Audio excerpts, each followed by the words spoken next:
제일 말미에 온 세상이 저를 쫓는도다라는 제목을 가지고 함께 은혜를 나누고자 합니다. 그 복음서를 여러분들이 함께 잠시 생각하는 시간을 가지겠습니다. 복음서라 하면 통상 네 권을 이야기를 합니다. 그 중에 세 권은 공감복음서라 하기도 하고, 그 다음에 나머지 하나 요한복음은 그냥 복음이라 공감복음서에 포함시키지 않아요. 근데 마태, 마가, 누가복음은 제각기 특징이 있습니다. 특징이. 마태 같은 경우는 그 대상이 그 편지를 받아서 읽는 대상을 유대인 중에서 예수 그리스도를 믿는 분들한테 보내는 편지예요. 서신이에요. 또는 복음서예요. 그래서 유대인들은 아직까지 예수님에 대해서 반신반의하고 있습니다. 완전히 믿질 않아요. 우리가 여태까지 어릴 때부터 우리 가정에서 또는 공의에서 가르침을 받은 것은 그 메시아는 다윗과 같은 사람인데 지금 저분이 메시아다 아닌 거예요. 아닌 거예요. 뿌리가 아닌 거예요. 그래서 구약에 있는 그 가르치는 분이 바로 이분이라는 것을 가르치기 위해서 구약의 말을 많이 인용을 합니다. 코테이션을 해요. 코테이션. 그래서 포인트가 뭐냐면 하나님 나라예요. 하나님 나라. 마태가 가르치는 포인트는 하나님 나라. Kingdom of Heaven 또는 Kingdom of God. 하나님 나라. 거기에 포커스가 맞추고 있었어요. 다른 복음서에는 사용하지 않는 그 언어를 사용을 많이 합니다. 근데 마가라는 사람은 포인트가 어디냐면 하나님의 아들, 하나님의 아들. 예수님께서 바로 하나님의 아들이라는 그 포인트에 맞춰져 있어요. 근데 마가복음은 다른 복음서에 비해서 굉장히 짧습니다. 짧고 심플하고 생략된 부분이 많아요.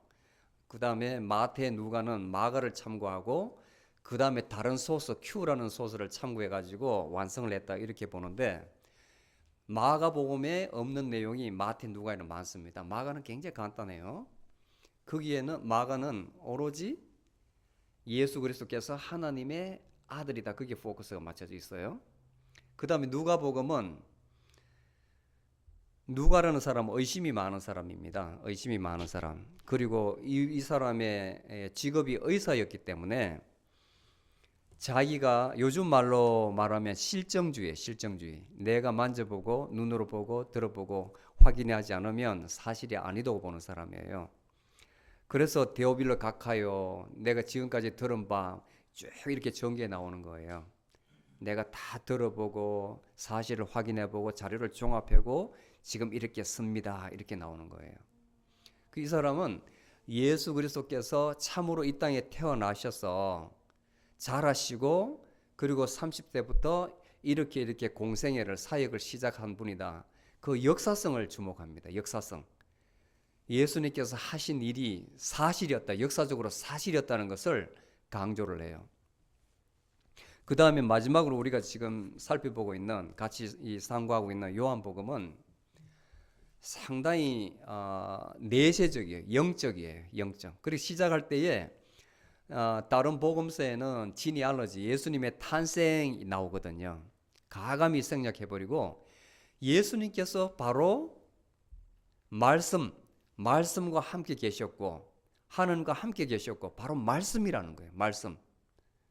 그 말씀이 바로 그분인데 그분 없이는 이 땅에 지어진 것이 하나도 없다고 이렇게 나오는 거예요. 바로 예수님께서 로고스라고 굉장히 그릭 철학적인 말로 시작합니다. 로고스라는 말씀이라고 시작을 해요. 그분 안에 바로 생명이 있다는 겁니다. 그리고 나서 그분이 일으키신 사람으로 할 수 없는 많은 기적들을 하나하나 디테일하게 소개를 해요. 그리고 중요한 것은 예수님의 선언적인 말이 다른 복음서에 없는데 여기에 지속적으로 7번이 나타나요. 7번.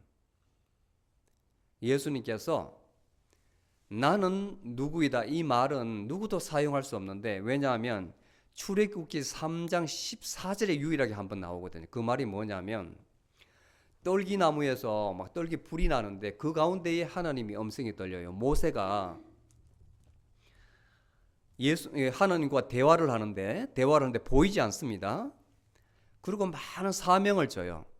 네가 바로 왕한테 가서 이렇게 이야기하라. 그런데 저와 같은 존재가, 이 천한 목자가 어떻게 이집트 왕한테 가서 그렇게 이야기할 수 있습니까? 어떻게 내 백성을 해방시킬 수 있는지 믿지 않는 거예요. 그러니까 내가 하는 대로 시켜라. 근데 내가 하나님인지 언제 어떻게 압니까? 그 다음에 내 백성이 하나님께서 이렇게 말씀하셨다는 것을 전가하라면 나는 어떻게 이야기합니까? 당신은 누굽니까? 물을 때에 그때 하신 말씀이 바로 I am who I am 이렇게 이야기해요. 다 캐피털라이저로, 대문자로 I am who I am. 나는 스스로 있는 자다. 나는 존재하는 자다. 하나님 이름이 야훼, 여호와, 야훼.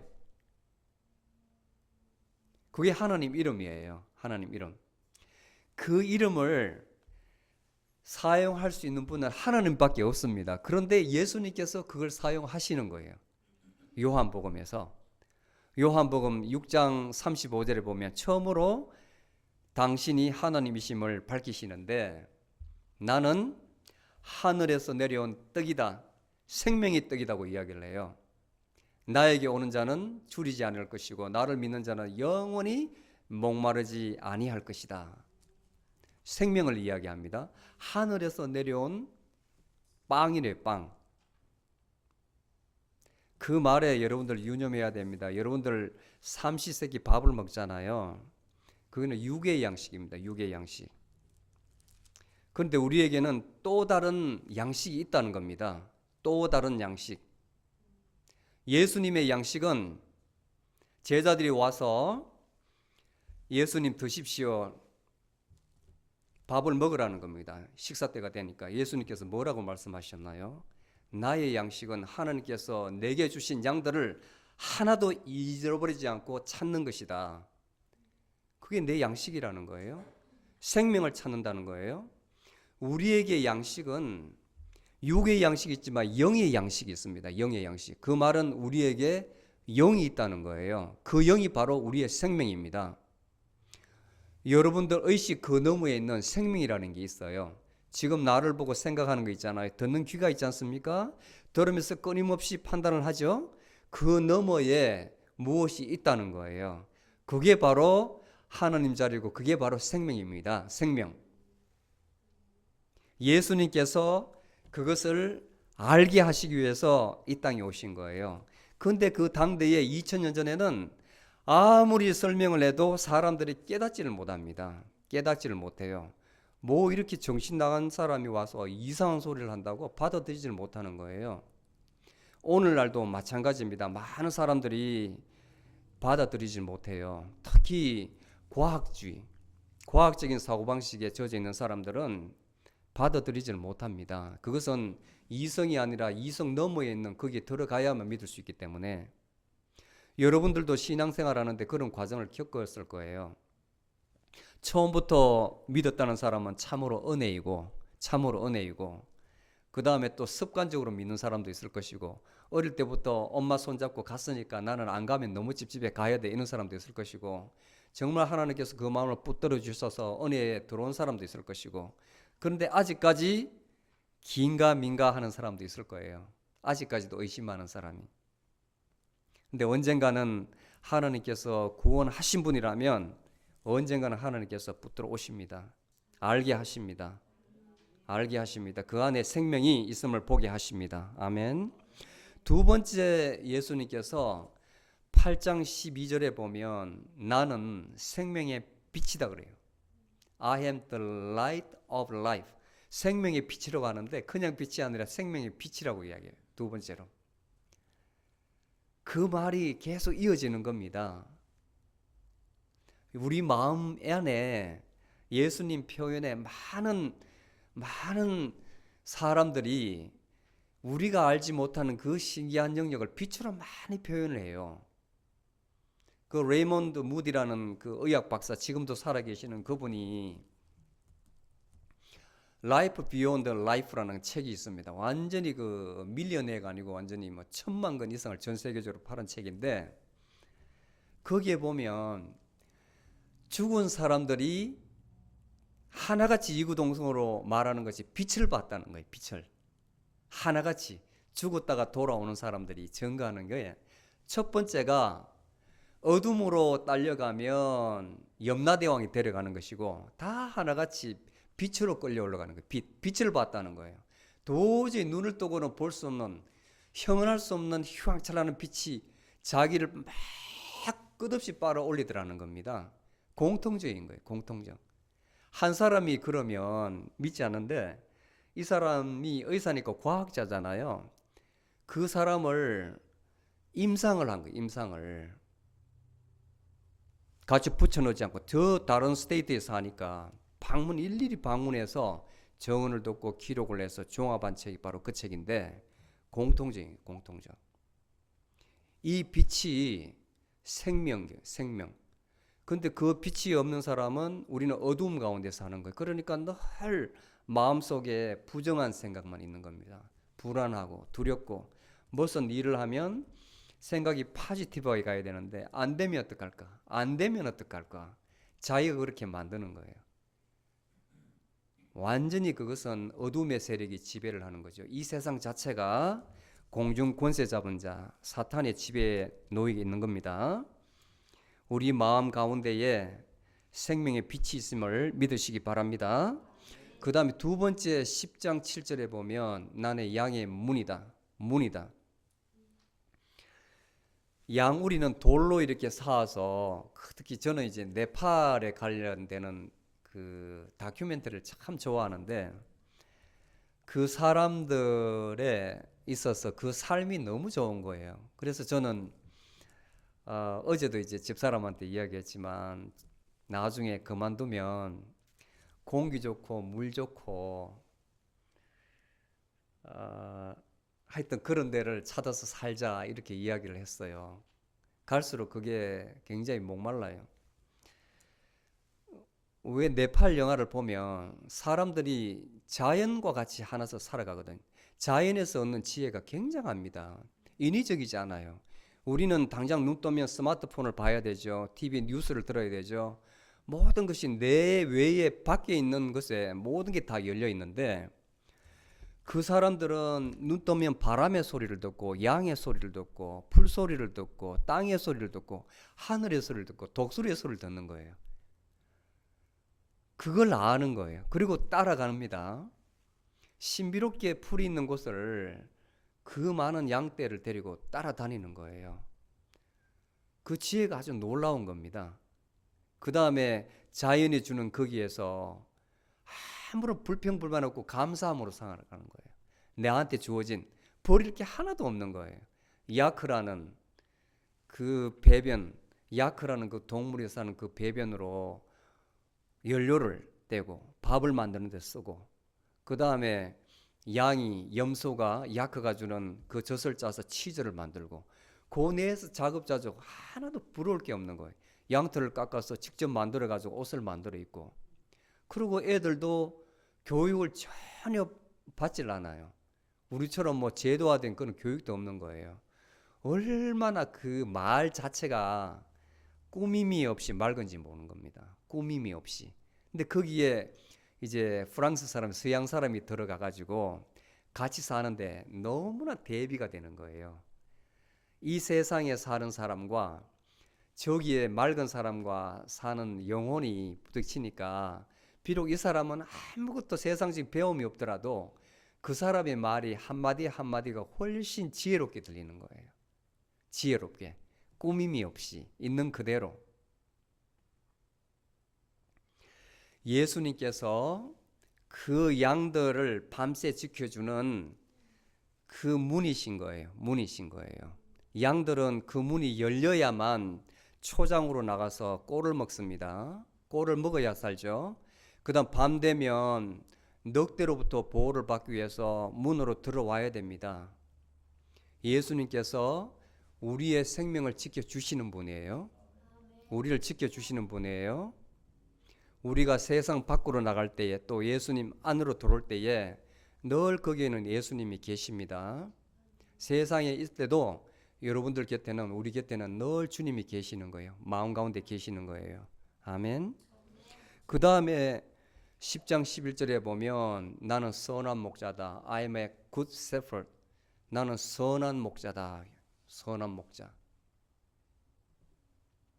목자는 양들을 위해서 존재합니다. 양들을 위해서. 양 한 마리가 그 대열에서 이탈했을 때에 목자는 그를 찾으러 나서는 거예요. 우리 가운데에 예수님으로부터 멀어진 사람, 누가복음 15장에 보면 탕자라고 비유하는데 하나님으로부터 마음이 너무 멀어졌어요. 점점 세상 끝이 너무 좋아서 세상의 명예도 좋고 권력도 좋고 그 다음에 돈도 좋고 사람도 좋고 너무 좋아요. 계속 가다 보니까 끝이 없는 거예요. 끝이. 그런데 하나님으로부터 구속을 받은 사람은 그 목소리가 불러도 안 들릴 정도 넘어가기 전에 불러요. 그 목소리를 듣고 돌아오면 구원을 받는 것이고 아예 그 선을 넘어가 버려 가지고 아무리 불러도 들리지 않는 선까지 넘어가 버리면 늦은 거예요. 그 사람은 우리 오스닥스 정통 신학에서 말하기를 구원에 이르지 못하는 사람, 구원으로부터 배제된 사람을 이야기합니다. 얼마나 섬뜩해요. 영벌에 처한 사람, 구원에서 떨어진 사람이라고 이야기해요.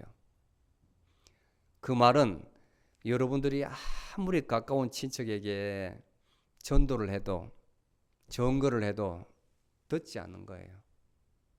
너무 멀리 가버린 거예요. 근데 예수님께서는 그렇게 해도 안 들으면 너희 발에 먼지를 털어버리라. 그리고 그 증거한 그것이 너희 은혜로 다 돌아갈 것이다. 너희한테 다 돌아갈 것이다. 이야기를 합니다. 어떻게 보면 은혜고 어떻게 보면 섬뜩하죠. 구원받을 자와 구원받지 못할 자가 구별되어 있다니까. 그게 바로 선택 논리예요. 선택 논리.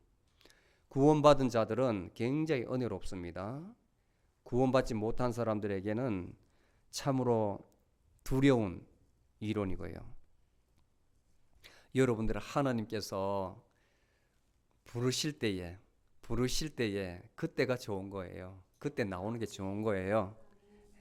사랑한다는 증거입니다. 전한 목자는 늘 우리와 함께 하시면서 우리를 보호해 주십니다. 그리고 11장 25절에 예수님께서 나는 부활이요 생명이다. 나는 부활이요 생명이다. 나사로의 죽음을 통해서 또 예수님의 존재를 부각시키는 거예요. 나는 부활이요 생명이다. 나사로가 죽었지 않습니까? 그런데 예수님께서 나사로야 나와라 하니까 동굴에서 살아서 나왔습니다. 부활입니다. 부활. 생명에 들어갔기 때문에 살은 거예요. 부활해서 살은 거예요. 뭘 예표하냐면 우리도 장차 그렇게 살 수 있다는 겁니다. 이 땅의 생명이 끝나는 것이 아니고 우리에게는 다음 생애가 있다는 걸 보여주는 거예요. 이걸 깨달아야 됩니다. 우리가 이 땅에 사는 것은 많이 살아봐 100년이에요. 100년. 더 많이 살면 120년. 평균 수명 80살. 요즘은 그래 산다 하잖아요. 하나님 앞에서는 굉장히 짧은 시간입니다. 짧은 시간이에요. 정말 하루살이와 같은 생명이에요. 그 사이에서 모든 역사가 이루어지는 겁니다. 그런데 그 이후에 고린도전서 15장 부활절이라고 하는데 그 내용을 읽어보면 어떻게 우리 몸이 죽어서 영광스럽게 변하는지 나와 있어요. 우리가 죽고 나서 우리 몸은 흙으로 돌아가지만 나중에 주님 오실 때에 우리 몸이 어떻게 영광스럽게 부활체로 변해서 다시 살아날지 아주 세세하게 묘사를 해놨어요.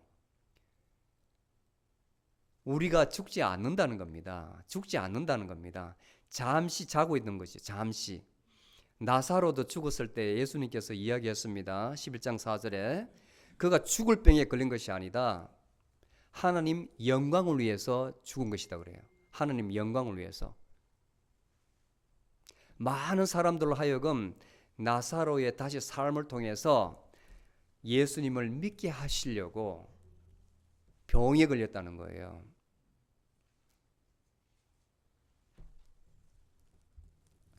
우리에게는 다른 종교에 없는 부활의 소명이 있습니다. 지금까지 많은 학문이 나왔어요.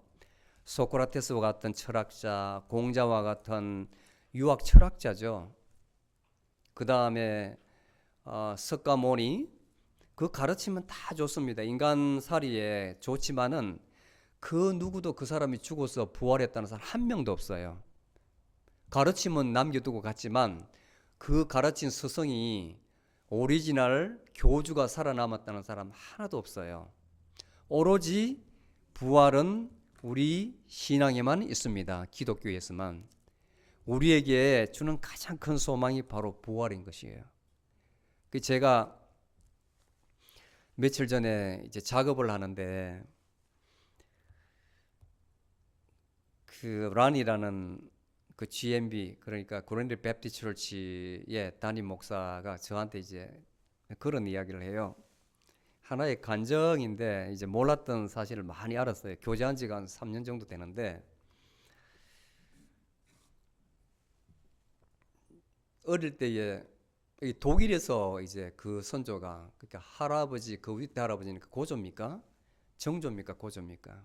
정조가 되겠네요. 독일에서 이제 이민을 오셨는데 너무 가난했대요. 너무 가난했어. 미국에 와가지고. 그래서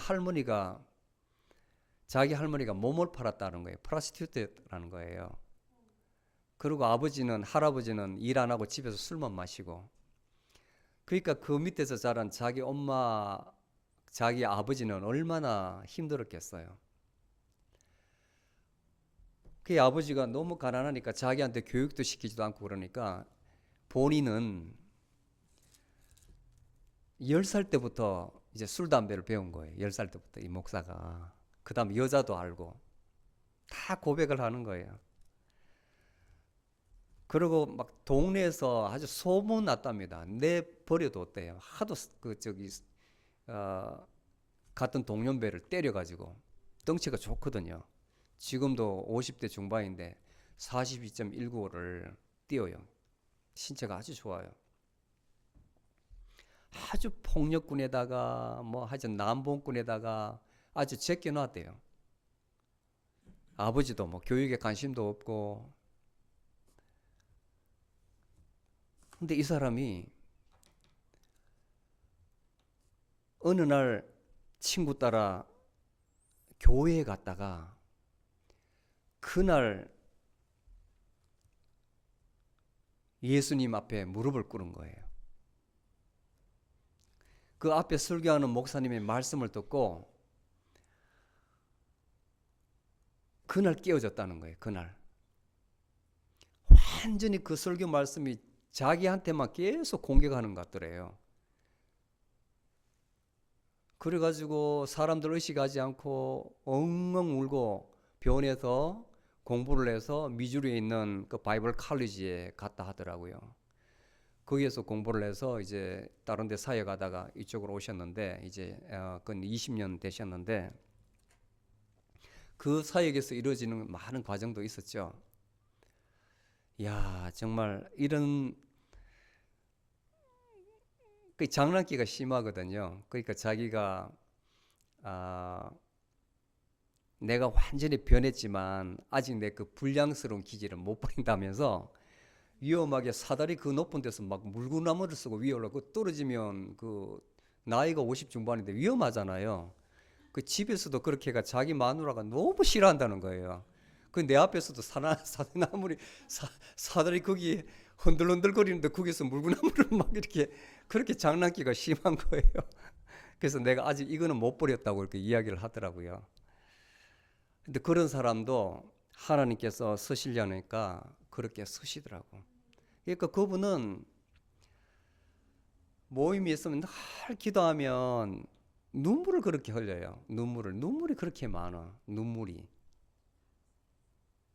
그냥 울어요. 그 은혜에 감격해서. 그리고 자기에게 이제 하나님께서 아내 주신 거, 아내 만난 이야기, 그 다음에 자녀 준 이야기 등등등. 예수님 만나고 나서 정말 놀랍게 하나님께서 자기 가정에 축복을 해주셨다. 그 다음에 아버님도 예수님 영접하시고. 근데 그 뒤에는 아버지는 믿지 않았지만 어머님이 배우지는 못했지만 참 신실하셨대요. 그렇게 말괄량이든 불량배든 자기를 위해서 기도를 많이 했대요. 배우에서. 아직까지 살아 계시는데 그 엄마로 인해서 우리 집이 다 구원을 받았다. 그런 이야기를 합니다. 이렇게 하나님께서 이미 찍어놓은 특정한 그 사람은 때가 되면 이렇게 믿게 하는 게 아니라 큰 제목으로 쓰시는 거예요. 지금은 얼마나 이 세계적으로 큰 일을 하는지 몰라요. 교회도 크게 짓고 그 교회 진 간증을 하면 참 기적입니다. 기적. 오늘 본문에 들어가서 이제 죽은 나사로를 살리니까 유대 지도자들이 큰 위기감을 느낍니다. 예수님을 죽일 모의를 하는 거죠. 그래서 예수님께서 잠시 피하십니다. 에프라임이라는 마을에 잠시 제자들하고 피하시고 숨어 계시다가 이제 유월절이 유대 명절 중에 가장 큰 명절인데 6일 전에 이제 베다니로 다시 오세요. 그 베다니라는 곳에서 나사로가 죽었고 거기서 살리셨거든요. 근데 성경을 볼 때에 이 한 구절을 보면 참 혼란이 와요. 본문에 보면 엿새 전에 예수께서 베다니에 오셨으니 이러시니 이곳은 죽었던 나사로를 죽은 자가 가운데 살리신 곳이라. 거기서 그들이 예수를 위하여 저녁을 마련할세 마르다는 이를 보고 그 다음에 나사로는 예수와 함께 앉아있다 이렇게 돼 있잖아요. 그러면 마치 베다니에 있는 나사로의 집에서 식사를 하신 걸로 이렇게 생각이 되잖아요. 그런데 마태복음 26장에 들어가 보면 그게 6장에서 13절까지는 어떻게 나와 있냐면 예수님께서 문둥병에서 낳은 시몬이라는 집에 들렀다 이렇게 돼 있습니다. 거기에 나사로도 같이 있은 거예요. 그 다음에 마가복음 14장 9절에서 13절까지를 보면 똑같은 말이에요. 문둥병에서 낳은 시몬의 집에서 예수님께서 저녁을 잡수시니 식사를 하시니 앞에는 계시니고 여기는 식사를 하고 계시니 이렇게 돼요. 혼돈이 되잖아요. 누구 집인지. 그 자리에는 마리아도 있었고 마르다도 있었고 나사로도 있었고 종합해 보면 아마 그 사이에 문둥병 걸린 시몬이라는 사람을 예수님께서 낫게 하신 모양이에요.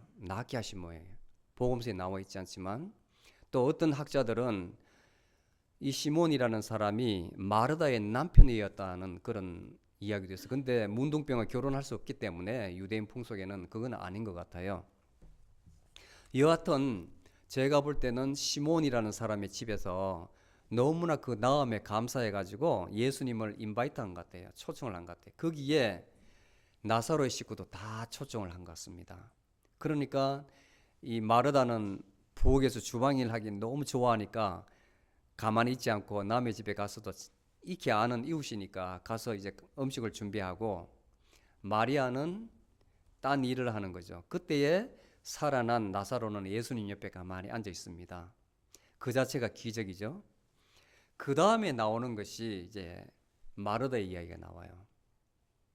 마르다가 예수님 발에 탁 앉아가지고 그 순전한 향 나드 한 건 무게로 이야기하면 320g, 코카콜라 한 병이 500g이니까 그거의 3분의 2 정도 되겠네요. 근데 옛날 팔레스타인 지방에서는 사람이 죽으면 그 시체에 바밍이라 해가지고 향을 많이 뿌려요. 시체 썩는 냄새가, 그 다음에 더디 썩게. 그리고 또 하나는 내세가 있다고 본 거예요. 그리고 죽은 사람 사자에 대한 굉장한 경의의 표시로 살아있는 사람들이 향유를 시체에 이렇게 발랐다 그래요. 그게 풍습이었어요. 이집트도 마찬가지고 팔레스타인 전체 지역에.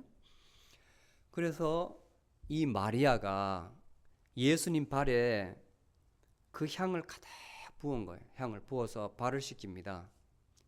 발을 씻깁니다. 그때에 가룟 유다가 나타나는데, 다른 아까 이야기한 마태복음과 마가복음에는 가룟 유다라고 지정하지 않고 다른 제자들 복수로 이야기하고 또는 다른 주변에 있던 사람들, 어떤 사람들 이렇게 이야기해요. 근데 요한은 그 한 사람을 탁 핀포인트 해가지고 가룟 유다라고 이렇게 했습니다. 그 이유가 이제 다음에 나와요. 이 비싼 것이, 그 향유가 320g 같으면 노동자 한 명이 1년 동안 벌어야 될 수입이에요. 1년 수입이에요. 차라리 그걸 팔아가지고 가난한 자들을 구제하는 게 낫지 왜 쓸데없는 짓을 하느냐 이렇게 꾸짖습니다. 네가 지금 하고 있는 이 행동이 맞느냐 꾸짖는 거예요. 다른 복음서에도 똑같게 그렇게 나와요. 예수님 제자들 주변에 있던 어떤 사람들이 마리아의 행위를 보고 꾸짖는 게 나와요. 그게 합당하냐? 근데 예수님께서 설명을 하십니다. 거기에는 의미가 내포되어 있어요. 의미가. 놔두라고 이야기하는데 예수님의 죽음을 나타내는 거예요. 죽음. 누가복음 23장 55절에 보면 이 여인이 예수님께서 십자가에 못 박혀 이제 돌아가셨습니다. 근데 아리마대 요셉이라는 사람이 빌라도에 부탁을 해가지고 예수님의 시체를 가져와요. 그리고 자기가 쓰려고 한 아직도 한 번도 쓰지 않는 무덤에, 돌무덤에 예수님을 넣었습니다. 그때에 예수님을 따르는 사람, 갈레아에서 온 여인네들이 있는데 그 사람이 가져온 게 뭐냐면 향유였어요. 이제 예수님이 십자가에서 못 박혀 돌아가셨으니까 죽은 시체에 바르려고. 그런데 거기에 보면 넣어놨는데 여인이 도착하니까 그 안에 예수님께서 부활하시고 없었어요. 그러니까 예수님께 향유를 발라드릴 시간이 없는 거 아닙니까? 가지고 왔는데 예수님께서 부활하셔 버렸으니까. 동굴에 없었으니까. 미리 발라드린 거예요. 예표하는 거예요. 그래서 예수님께서 가만두어라. 저가 나를 장사할 날을 위하여 이것을 간직해 준 것이라. 지금 미리 발라준 것이라고 이야기한 거예요. 내가 죽을 것을 대비해서. 이 말을 아무도 이해를 못하는 겁니다. 이 말을 이 제자들이 깨닫지를 못하는 거예요. 그게 무슨 의미인지. 그리고 사람들이 소문을 듣고, 소문이 얼마나 빨라요. 옛날부터, 지금이나 옛날부터 이 발 없는 말이 엄청 빨라요. 소문이. 나사로가 죽다 살았다. 죽었는데 살았다. 나사로를 보기 위해서 사람들이 막 몰려오는 거예요. 또 예수님도 그 자리에 같이 앉아있다 그러니까 유대 지도자들이 처음에는 예수님만 죽으려 했다가 이제 이거 안 되겠다. 이게 정인이 되니까 예수님께서 정말 신통한 능력을 보이시니까 또 하나님의 아들임을 많은 사람들에게 증거하니까 둘 다 죽여야 되겠다고 증거하는 거예요. 둘 다 죽여야 되겠다고 이제 모의를 합니다.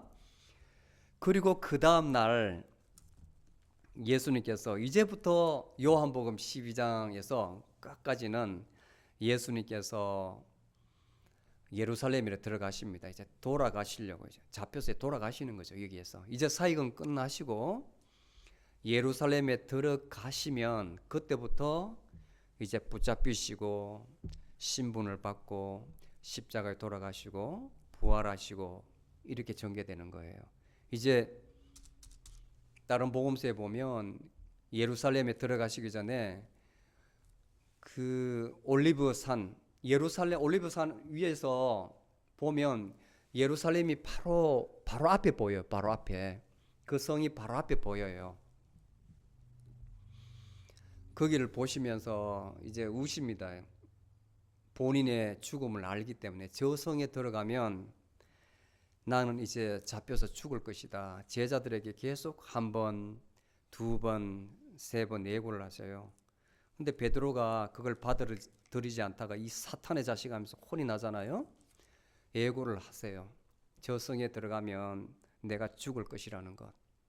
근데 사람들은 그것을 모르고 예수님이 들어가시니까 호산나, 호산나 뜻이 뭐냐면 저희를 구원하시옵소서 하는 말이에요. 호산나가 종려나무를 밑에 깔고 흔들면서, 종려나무가 뭐냐면 지금도 이스라엘에 가면 종려나무가 굉장히 많아요. 그게 뭐냐면 데이트라는 과일 알아요? 데이트라는 과일 엄청 달잖아요. 우리말로 말하면 대추인데 대추가 막 진짜 몇 개 먹으면 배가 부를 정도로 커요. 대추가. 그 종려나무라는 것이 대추 야자나무인데 야자수같이 엄청 커서 이렇게 있어요. 그걸 농장 엄청나게 많이 경영을 합니다. 그래서 그거 나중에 수확할 때 보면 막 트럭 같은 게 기계가 올라가가지고 나무 전체를 잡고 막 이렇게 흔들면 밑에 떨어지거든요. 그게 종려나무예요, 종려나무. 그 가지가 얼마나 큰지 그걸 흔들면서 맞이하는 거예요. 그때 예수님께서 승리의 말이 아니고 나귀 중에서도 가장 낮은 새끼 나귀를 타고 가시는데 누가복음 19장에 보면 상세히 이 대목이 나와 있어요. 여기는 많이 생략이 돼 있는데 예수님께서 이제 들어가시기 전에 제자들에게 저 마을에 가서 바로 그 집에 가서 가면 집 초입에 조그만 나귀가 하나 묶여 있을 것이다. 너 가서 떼와라. 그런데 주인이 화들짝 놀라서 너 왜 가져가느냐 물으면 우리 주님께서 쓰신다. 그렇게 말하면 아무 말 안 할 것이다. 그 제자들 그 마을에 가니까 새끼 나귀가 있어요. 잡으려니까 물어요. 너 왜 남의 것을 가져가느냐? 주님께서 쓰시고자 한다. 아무 말이 없더래. 그래서 가져와서 그 나귀를 타고 오시는 거예요. 그 나귀를. 사람들이 호산나 찬송하리로다 여호와의 이름으로 오시는 곧 이스라엘의 왕이여. 어떻게 이 마음에서 이 고백이 나오는지 모르겠습니다. 다윗의 후손, 자기 민족의 왕으로, 그 시대의 왕으로 생각하는 거예요. 왕으로. 그리고 15절에 보면 시온에 따라 두려워 말라 보라 너의 왕이 오시나니 나귀 새끼를 타셨도다 함과 같더라. 이 말이 스가랴, 그러니까 말라기 바로 앞에 있는 스가랴 선지자 520년 예수님 태어나시기 전 520년 전에 활동했던 그 선지자가 말을 했던 거예요. 예수님께서 메시아가 오시는데 이렇게 해서 나귀 새끼를 타고 오신다는 것을 예언을 한 거예요. 그걸 코테이션한 거예요. 스가랴 9장 9절에 보면 시온에 따라 크게 기뻐할지어다 예루살렘에 따라 즐거이 부를지어다 보라 내 왕이 내게 임하나니 그는 공의로우시며 구원을 베풀며 겸손하셔서 나귀를 타시나니 나귀의 작은 것 곧 나귀 새끼니라. 예수님 태어나시기 520년 전에 스가랴 선지자가 이렇게 오신다는 거 예언을 한 거예요. 그 예언을 이루시기 위해서 예수님께서 작은 나귀를 타고 예루살렘 성으로 입성을 하시는 겁니다. 그때 그 순간에도 예수님 제자들은 깨닫지를 못하는 거예요. 나중에 예수님 돌아가시고 나서 이 말씀이 그때 선지자가 하신 말씀이 바로 이 말씀이었구나. 이제 이루어졌구나. 그 가까이서 본 예수님 제자들도 끊임없이 시험을 받는다는 것 알 수가 있어요. 우리가 신앙생활하는 가운데에 얼마나 시험 받겠습니까? 우리는 직접 눈으로 보지 못했는데 그냥 성경으로만 예수님을 믿는데 그렇지 않습니까?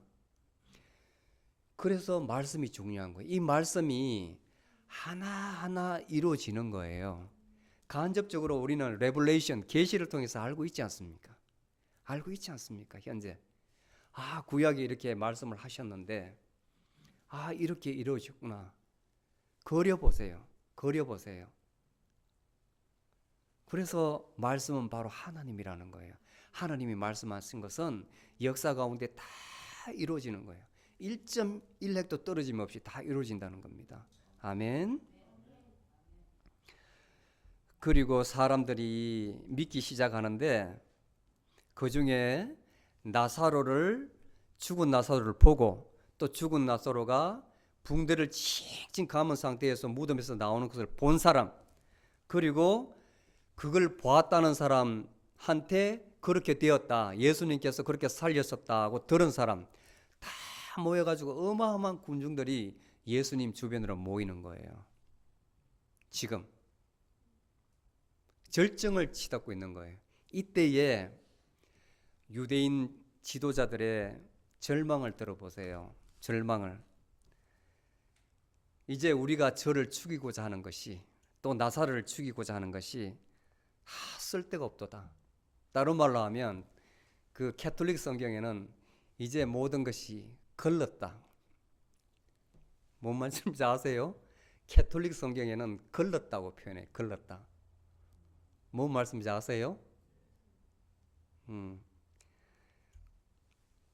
다 털렸다는 거예요. 다 털렸다. 쓸데없다는 거예요. 걸렀다는 말이. 보라, 온 세상이 저를 쫓는도다.